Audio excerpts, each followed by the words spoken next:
Magandang araw. So we are now on the second topic of our week 1.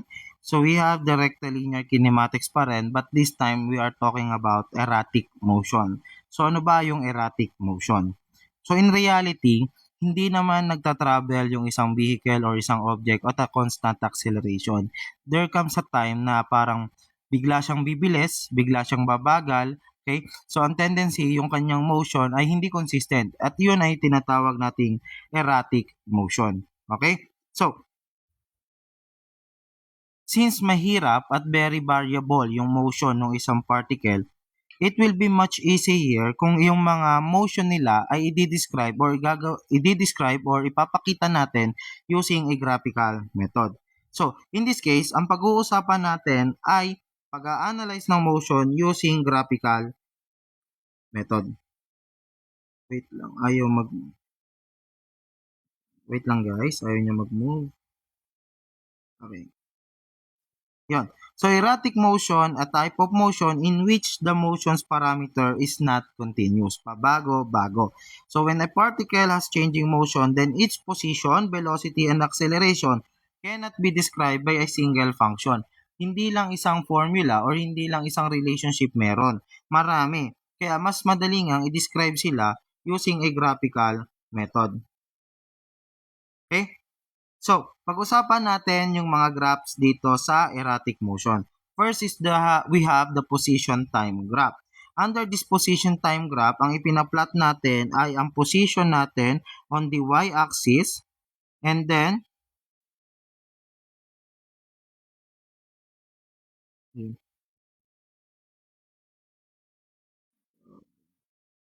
okay? So, yeah. The position natin on the y-axis and then the time lapse or the time passes at the x-axis. Now, under the position time graph, ang kailangan lang natin tingnan dito is the slope of the curve. Kasi, the slope of the curve is equivalent to the velocity. Okay? Uy. Describe. Mag-presenter view na nga lang ako guys para hindi siya magulo. Okay? So, dito, sa ating position time graph, ang kailangan nating i-observe dito ay yung slope ng curve. When we say slope, di ba sabi natin, slope is, yan din yung K, which is the rise over run. Or, kung titingnan natin, yan yung ating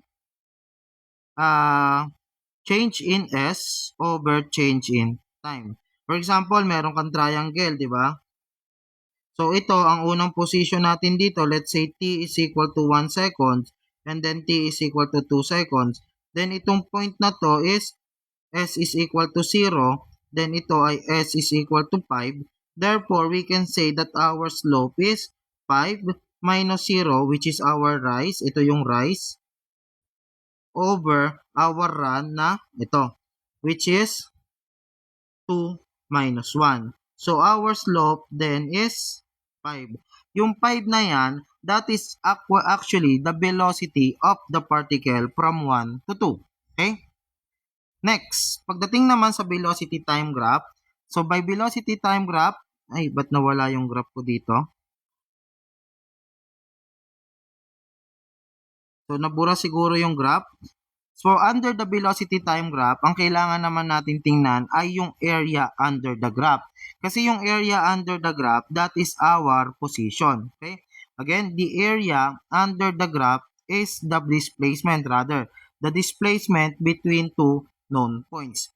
And yung atin namang makikitang slope, which is the first derivative, that is the acceleration. Again, kapag ka BT graph, yung area under the curve is the displacement o yung nadagdag na distance niya na na-travel niya. And then yung atin namang slope ng graph, that is the acceleration. Okay? Next.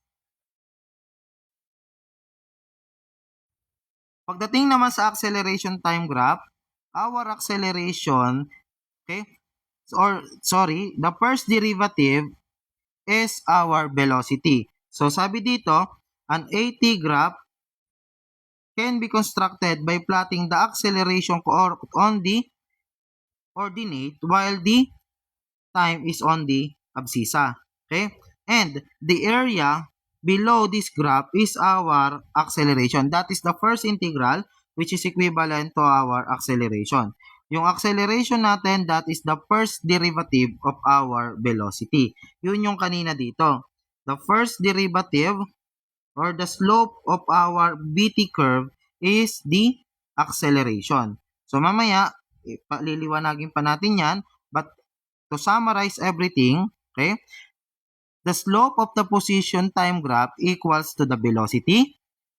Okay, the acceleration is the slope of the velocity time graph, and the area is the displacement. Okay, area is the displacement, so integral, the slope is the differential, which is the our acceleration.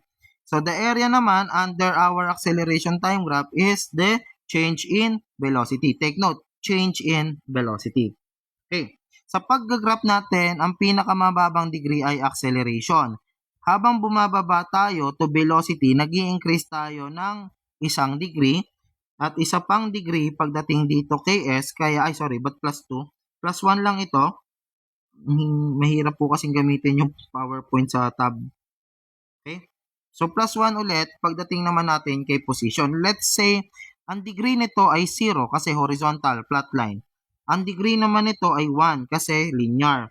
Ang degree nito ay 2, definitely kasi plus 1. So that is either parabolic, okay? So, pwede rin naman na kapag ka nagsimula tayo, let's say dito, ang degree natin ay 1. Ibig sabihin, it's either ganyan or ganito. Or ibig sabihin lang, inclined. Then, pagdating naman dito, ang degree na natin ay 2. It is either parabolic, okay, pwedeng ganyan, pwedeng ganito, pwedeng ganon, pwedeng ganyan. Okay? May tuturo akong technique. Pagdating dito, n is equal to 3, pareho lang yung n is equal to 2, tsaka n is equal to 3. Okay?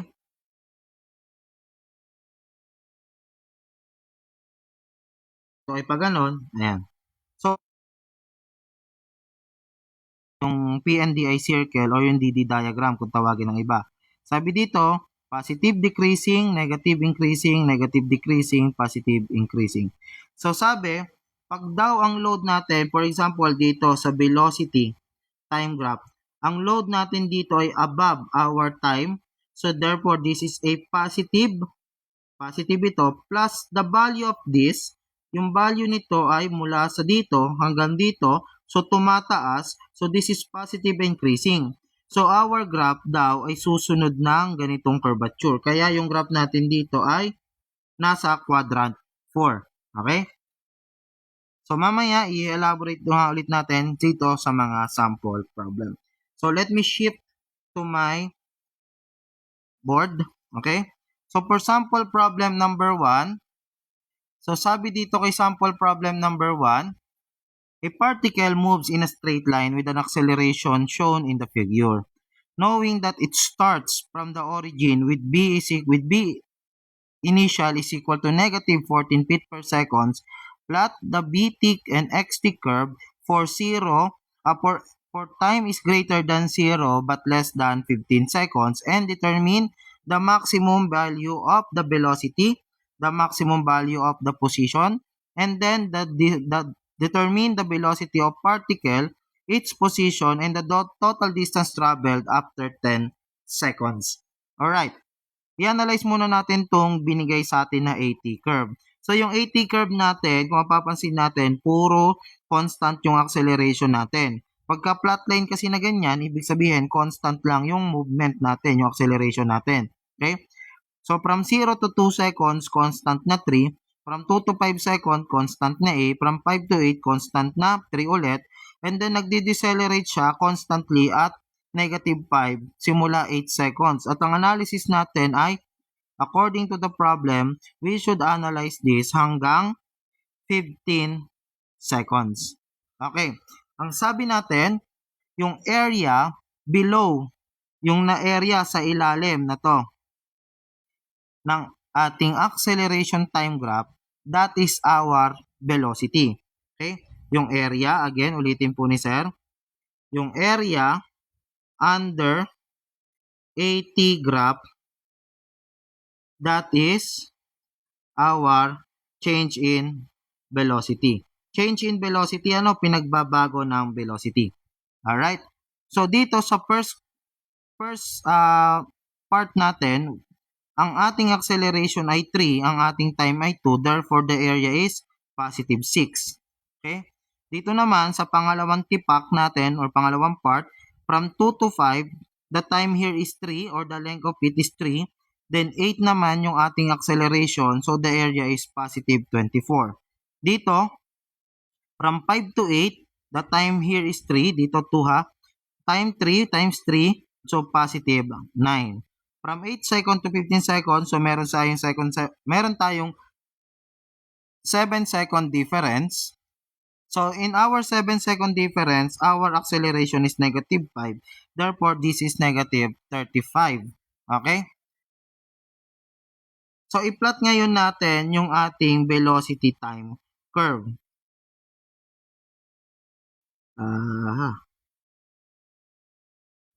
Okay?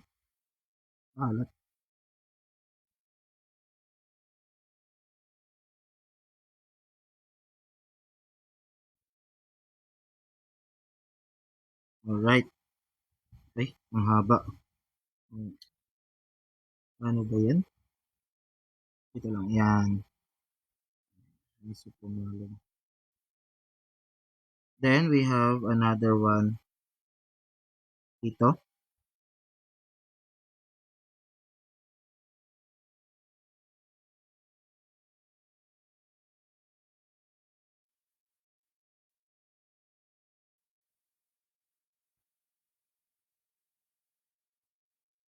Then I have another one here.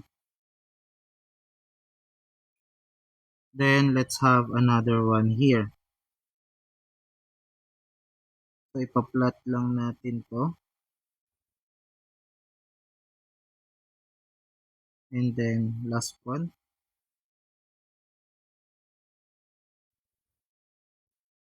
Yan. So ang una nating ipa-plot is the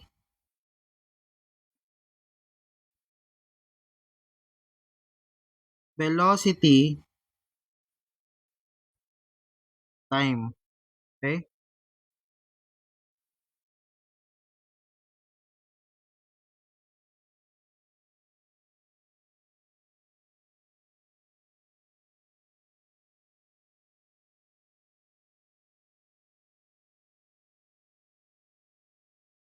Okay. So this is our velocity. This is our time. According to the problem, meron siyang sinabing boundary condition dito. So, it starts from the origin. So, nagsimula daw yung position natin sa origin. So, when t is equal to 0, our position is 0. Okay? And then, our velocity daw is negative 14 feet per second. Okay? That is a boundary condition. So, therefore, yung ating velocity will start at a negative 14. Let's assume natin na nandito. This is negative 14 feet per second. Next, the change in velocity now is, for a while, so the change in velocity now, according to our diagram, is positive 6. So from negative 14, magdadagdag tayo ng positive 6, pupunta tayo sa negative 8. Take note, since ito, ang degree ng curve nito ay 0, 0, 0, 0 din ang curve, ba't nasan dyan? 0 din ang curve dito. Pagdating natin dito sa ating BT curve, dapat linear na tayo or first degree curve. Ibig sabihin, ang graph na dapat natin is either slanting na pababa or slanting na pataas. Okay? So in this case, our line connecting here to here is a slanting line. So yan, n is equal to 1. Next, from negative 8, we have a positive change in velocity na 24. Negative 8 plus 24, pupunta tayo sa positive 16. Okay. So, positive 16, Again, since n is equal to 0 dito, pagdating natin sa ating VT graph, linear tayo. Okay, yan. Next, 16 plus meron tayong positive 9. So, 16 plus 9, we have here 25. So, 25 ito. Okay, linear lang ulit. Kaso, tinamaan ang ating move lang natin to guys. Yan, naaasiwa ako sa kanya. This is positive 16. This is positive 25. Okay? Next. After this, bumaba na yung kanilang, bumaba yung kanya acceleration to negative na ang area ay negative 35. So, bababa from positive 25 to negative 35. Mapupunta tayo kay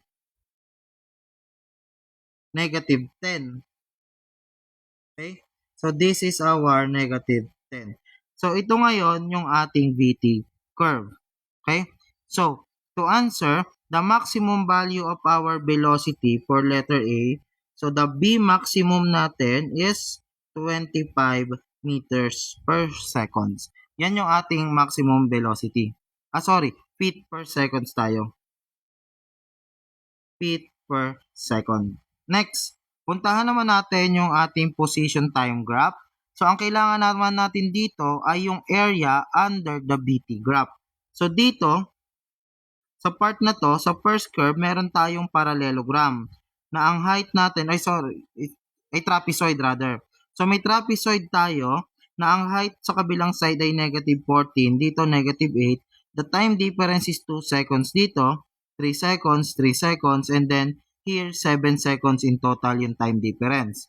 So, the area here is, computin natin yung area nito, this becomes 1/2 ng area ng trapezoid. So, we have 14 plus 8, okay, multiplied by 2.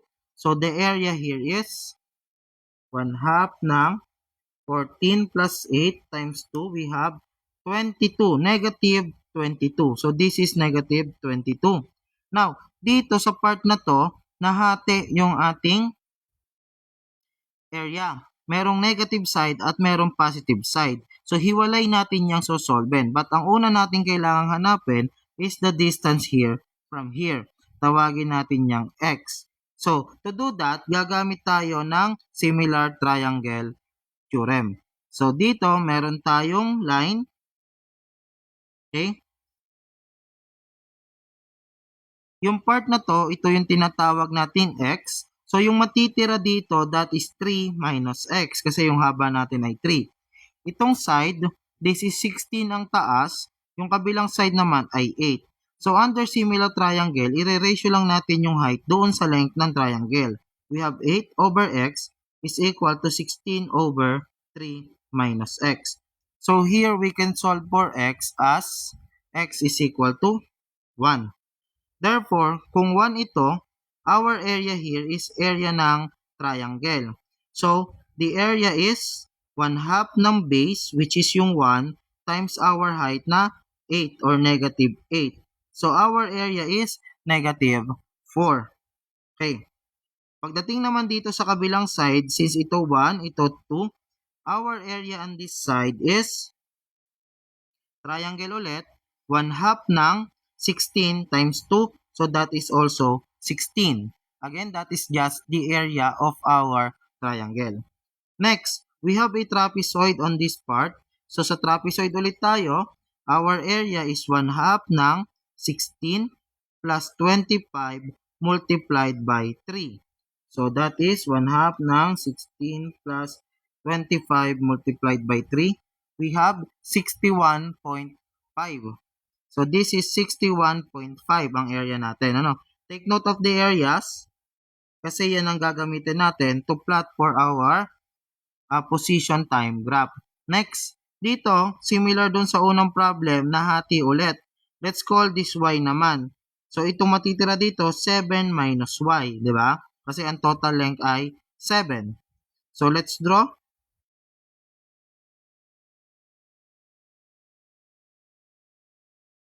Oops, okay na yan.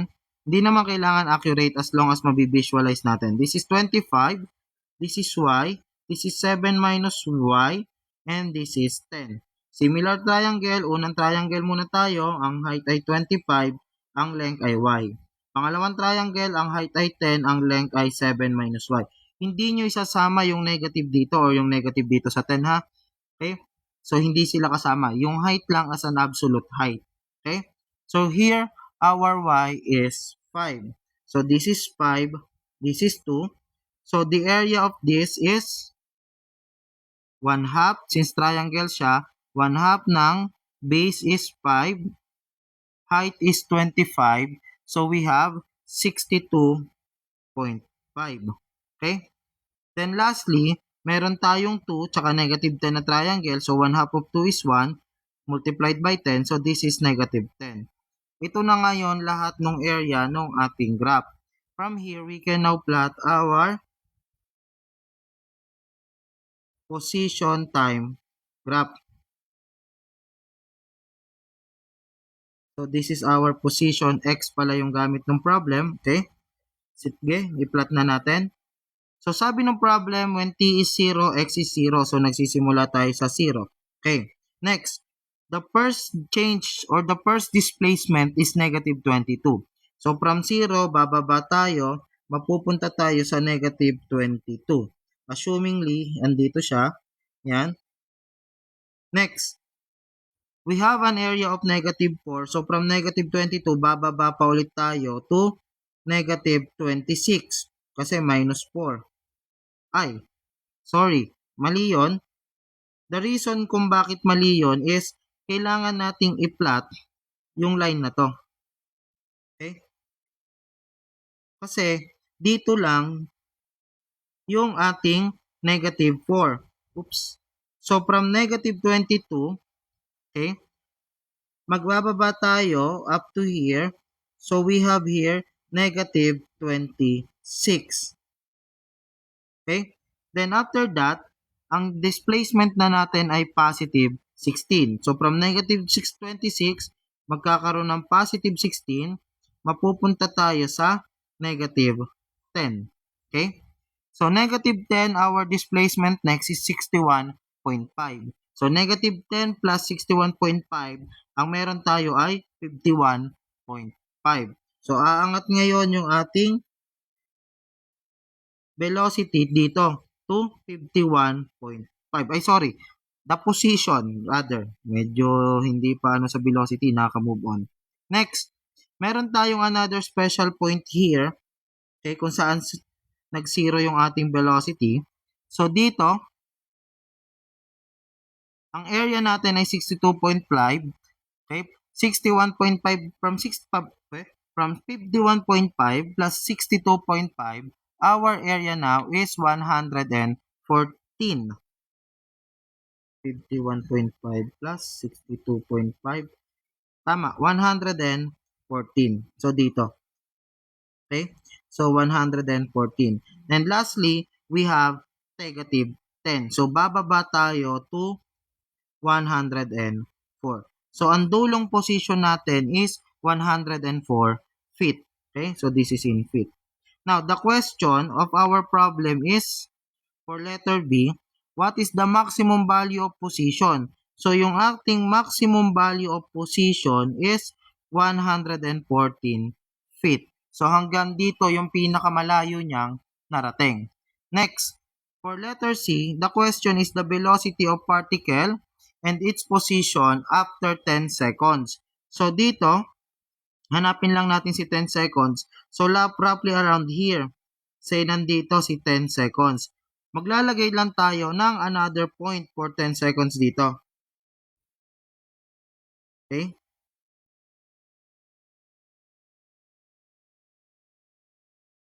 Okay.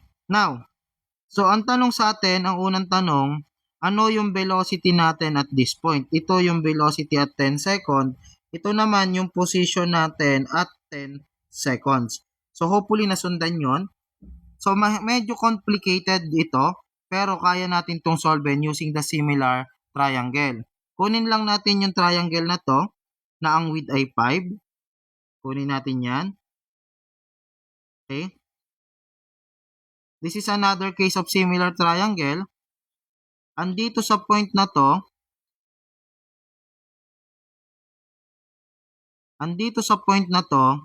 C, B, 10. Dito yung zero velocity. At ito naman yung 25. The total length natin is 7. Pero take note, yung distance mula dito hanggang dito sa 10 second, this is 2. Okay? So, yung distance na to, from here to here is 2. So, ibig sabihin, yung natitira ay 5. Total is 7.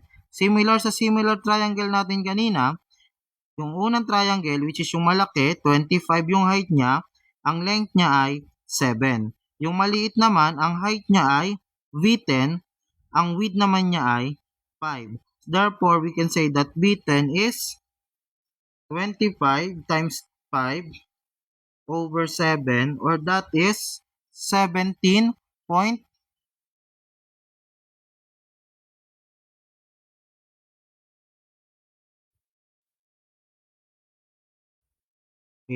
Tama, 10. 17.857 feet per seconds. So this is our B10. Then, ang kailangan naman nating solve na kasunod ay yung point na to, yung position natin at 10 seconds. Okay. So how do we solve this? Meron dalawang paraan. Pwede nating kunin yung mga displacement dito by getting the displacement at this point. Yung maliit na area na to, ito, hanggang dito lang, ano ba yung kanyang magiging displacement? Ang displacement nito ay trapezoid, which is ito, this one to, di ba? So, ang area nito is 1/2 ng 25 plus 10 multiplied by 2, which is 35 feet. Okay? So, kung 35 feet ito,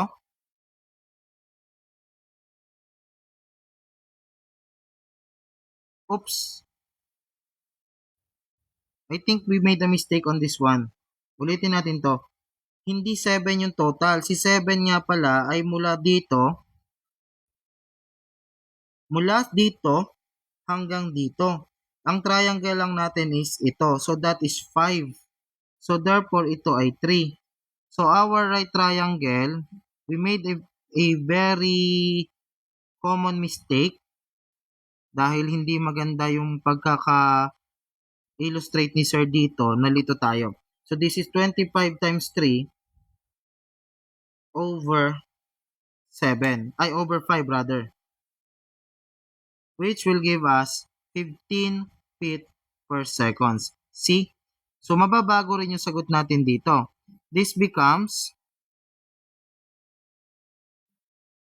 sorry for the oversight, nalito lang ako dun sa mga drawing ko mismo kasi ang daming kulay.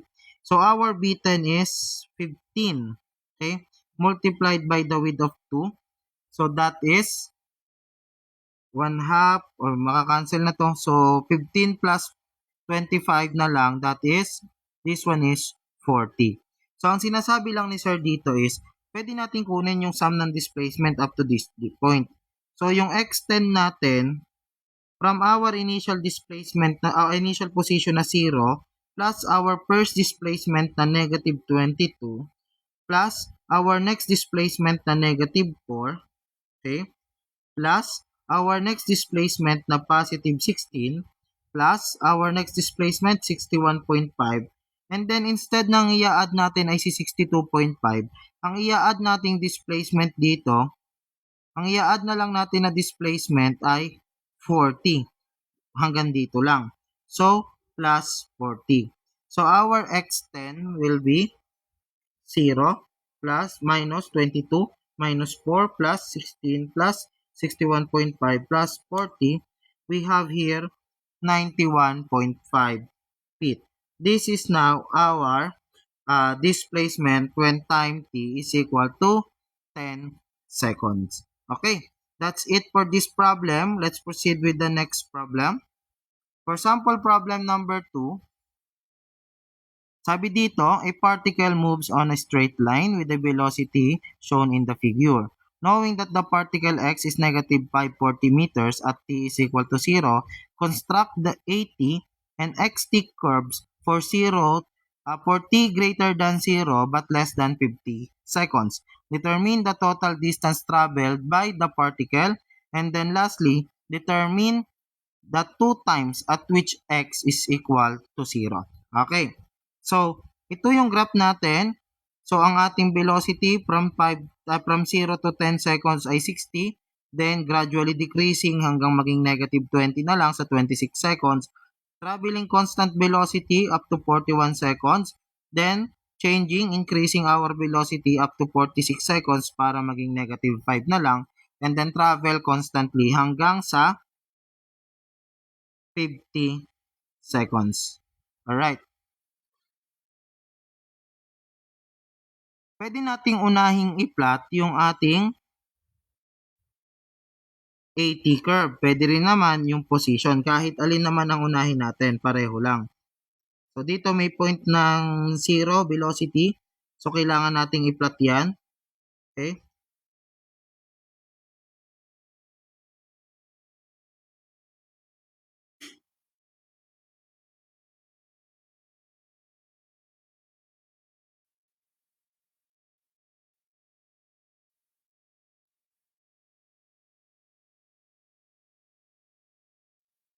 Parang maigsi. Baba natin. Baba na, una na.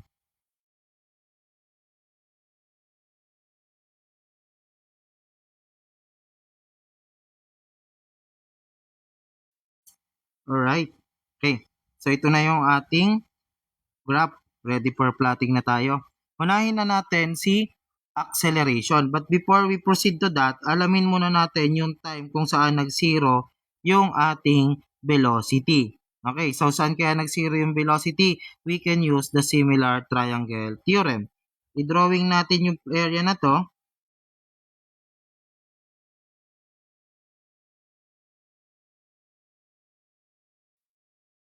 Okay?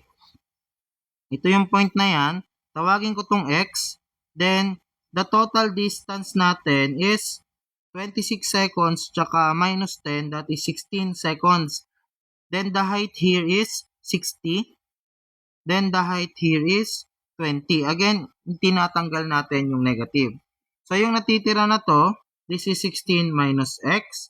So, therefore, from similar triangle, we have 60 over x, that is equal to 20 over 16 minus x. We can solve for x now, equivalent to 12. Okay? So, this is 12 seconds. So, our time here is, ito ay 10 seconds, ito ay 12 seconds, ito ay 16 minus 12, 4 seconds, 26 to 41, this is 15 seconds, this is 5 seconds, and lastly, hanggang 54 seconds. So, yan yung mga span of time natin for different motions. Okay. Since acceleration time ang ating unang kukunin, so acceleration, oops, pwede na yan. Sorry, this should be time. This is our time t, and this is our acceleration. So, sabi ng problem, a particle moves on a straight line. So, hindi natin alam kung ano yung initial acceleration natin. Pero ang alam natin is that yung slope ng curve natin, that is our acceleration. Now, from 0 seconds up to 10 seconds, this is horizontal. Ang slope ng horizontal line ay 0. Okay? Next, pagdating dito sa point na to, so negative na yung ating slope, pababa tayo. So, ang mangyayari dito, we have here m, our slope is m, or that is our acceleration, that is the rise. Ilan yung pinagbago nito, tsaka dito? So, dito na lang tayo sa positive side, that is 10, that is 60 rather. 60 yung height na to, mula dito, okay? And then, our run naman, mula sa 10 seconds hanggang dito ay 12. So, therefore, our acceleration at this point is 5. Since straight line ito, our acceleration here also is 5. Pwede nyo namang solve, that is 20 over 4, also 5. So our acceleration at this point, horizontal tayo, so 0. At this point, we have here, okay, so our slope at this point, or acceleration at this point, that is 20. I forgot to use the sign convention. Ilagay natin para hindi kayo malito sa sign convention, ha? Okay? So dito, our final position is 0. Our initial height is negative, minus 60. Okay? Positive 60 pero minus kasi yung gagamitin natin. Okay? Then, our final dito is 22 minus 10. So, ganyan lang yan. Kaya 5. Negative 5 ang lalabas dyan. Okay?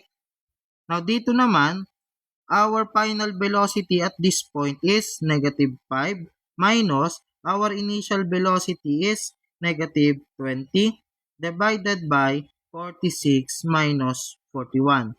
So, our acceleration at this point is negative 5 plus 20 over 46 minus 41. We have 3. Positive 3. Then, dito, our acceleration ulit ay 0. Okay? Right. Now, i-plot natin siya. Ang acceleration natin from 0 seconds ay 0 hanggang sa 10 second, that is also 0. So, isang straight line lang dito sa 0 line. From 10 seconds up to 26 seconds, our acceleration is negative 5. So, bababa tayo dito. This is our negative 5. Then, continuous yan hanggang sa 26 seconds. So, negative 5. Then, after that, 0 na ulit yung ating acceleration. Okay? Hanggang sa 41 seconds. Then, at 41 seconds, umangat yung acceleration natin ng positive 3. Consistent siya hanggang 46 seconds. Okay? Then, after that, bababa na ulit sa 0. Then, proceeding, consistent na tayo sa 0. So, this is positive 3. So, this is our acceleration time graph. Okay? Next, puntahan naman natin yung position. Para sa position, kung kanina acceleration slope ang gamit natin, sa position ang gagamitin naman natin ay yung hanap kong kulay. Yung kanyang area. So, ano yung shaded area dito? 60 times 10, this is a positive 600. Dito naman, 12 yung base natin, 60. So, 1 half ng ating base na 12 multiplied by our height na 60. We have here 360 positive. So, positive 360. Dito naman, triangle ulit tayo. 1 half ng our base is 4. Our height is negative 20. So, minus 20, we have negative 40 dito. Dito, rectangle lang, that is 15 tsaka negative 20. 15 yung length, negative 20 naman yung height. We have negative 300. And then from here, we have a trapezoid. Trapezoid natin, 1 half. Ang base natin dito, or ang height natin dito ay negative 20 plus, ang height natin dito ay negative 5. At ang ating base ay 5. Okay? At that is negative 62.5. Dito ko na lang sa baba ilalagay. Yun yung area nito. And then lastly, that is 4 yung length natin. Ang height natin ay negative 5. So this is negative 10. Rectangle lang naman. Ay, negative 20 rather. Okay? So this is negative 20. Okay? So this is our displacement.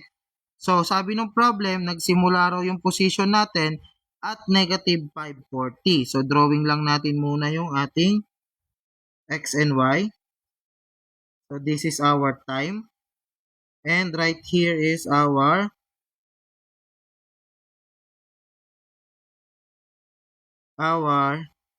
position x. Sabi ng problem, the initial position is negative 540. Okay? So, magsisimula yung curve natin sa negative 540. Bababa tayo dito. Let me just change the color. Purple na lang. Okay? Hindi nag-autocorrect. Yan. So, negative 540 yung ating initial position. Then, meron tayong displacement na positive 600. So, mapupunta tayo kay positive 60. So, roughly around here muna. Yan. So, ito si positive 60. This is because of the displacement of positive 600, no? Plus, displacement ng 360. So, mapupunta tayo kay 420. Pero, take note, ang degree na neto ay 1. Therefore, pagdating dito, dapat second degree tayo. So, from our PNDI circle, sabi natin, this is positive decreasing, negative increasing, negative decreasing, positive increasing. From our velocity time graph, ito ay positive kasi above siya sa negative time or negative velocity rather. So, above siya sa horizontal axis. So, that is positive. And yung value niya, from 60, naging 0. So, negative o positive, decreasing, pababa. So, itong quadrant 2 yung gagamitin natin. So, our curve is pag ganon. Okay? And this is 60 plus 360. That is positive 420. Next, dito naman, may magnitude tayo na negative 40 na displacement. So, bababa tayo to 380, positive 380. But, yung graph natin dito, negative kasi nasa below ng horizontal. Okay? And the magnitude mula 0 to 40, disregarded yung sign. From 0 to 20, disregarded yung sign. Okay? So, that is from 0, umangat tayo hanggang magkaroon ng value na 20. So, this is a negative increasing. Okay? So, dito naman yung graph natin, quadrant 1. So, ito. Oops. Hindi niya na kayang i-correct. Ayaw niya. Ano na lang natin. Freehand. Okay. So, this is positive 380. Okay? Dahil doon sa negative 40. And then, meron tayong degree 0 dito ulit na negative 300. So, ang matitira na lang sa atin ay 80. Since this is n is 0, dapat ang degree natin dito ay 1 or straight line. Ang matitira sa atin ay positive 80. So, ito ngayon yung ating line. Next, from positive 80, may reduction tayo na 62.5. So, ang matitira sa atin ay 17.5. Okay. So, around dito, we have positive 17.5. Now, ano yung graph? At this point, ang value natin ay negative since below the horizontal.